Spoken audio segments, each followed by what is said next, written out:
समृद्ध इतिहास आणि उज्ज्वल भविष्याची नवी दिशा म्हणजे वळसंग।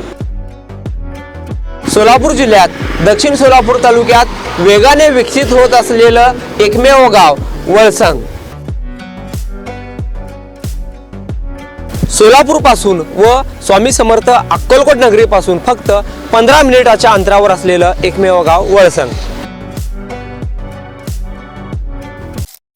दक्षिण सोलापूर तालुक्यातील उळे येथील शिवाजीनगर परिसरात शुक्रवारी संशयास्पद मृत्यू झाल्याची घटना उघडकीस आली होती। या प्रकरणी पोलिसांनी एका संशयितास ताब्यात घेतले असून पुढील तपास सुरू आहे। संजय विठ्ठल शिंदे उर्फ आच्छन शिंदे, वय 54, राहणार शिवाजीनगर उळे असे मयताचे नाव आहे। उकाड्यामुळे ते घराबाहेर झोपले असताना पहाटेच्या सुमारास त्यांचा मृतदेह आढळून आला। ग्रामस्थांनी तात्काळ पोलिसांना माहिती दिली। या घटनेमुळे परिसरात खळबळ उडाली होती। प्राथमिक तपासात मानेजवळ जखम आढळून आल्याने हल्ल्याची शक्यता पोलिसांनी व्यक्त केली आहे। दरम्यान या प्रकरणी अतुल बबरुवान शिंदे, वय 32, राहणार उळे याच पोलिसांनी ताब्यात घेतले आहे। संबंधित संशयित हा रात्रीच्या वेळी मित्रांसोबत बाहेर गेला असताना वाद झाल्याची माहिती तपासात समोर येत आहे। त्यानंतर तो रागाच्या भरात परिसरात फिरत असताना मयत शिंदे यांनी त्याला घरी जाण्यास सांगितल्याचेही सांगितले जात आहे। याच कारणावरून दोघांमध्ये वाद होऊन हल्ला झाल्याचा प्राथमिक अंदाज पोलीस व्यक्त करत आहे। तपास पूर्ण झाल्यानंतरच अधिक माहिती समोर येणार आहे। या घटनेचा अधिक तपास सोलापूर तालुका पोलीस करत आहे। आशिया खंडातील सर्वात मोठा गृह प्रकल्प फक्त 7 किलोमीटर अंतरावर।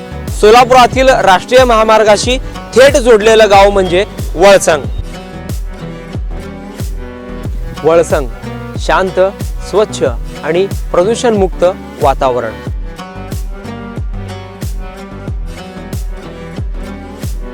जिथे वाढता विकास आणि भविष्यातील गुंतवणुकीची उत्तम गॅरंटी मिळणार आहे। योग्य भौगोलिक रचना, ऐतिहासिक वारसा जपणारा आणि अनेक धार्मिक स्थळांशी कनेक्ट असलेला गाव म्हणजे वळसंग। गुंतवणुकीसाठी सुरक्षित आणि भविष्य घडविण्यासाठी परफेक्ट लोकेशन फक्त वळसंग मध्येच।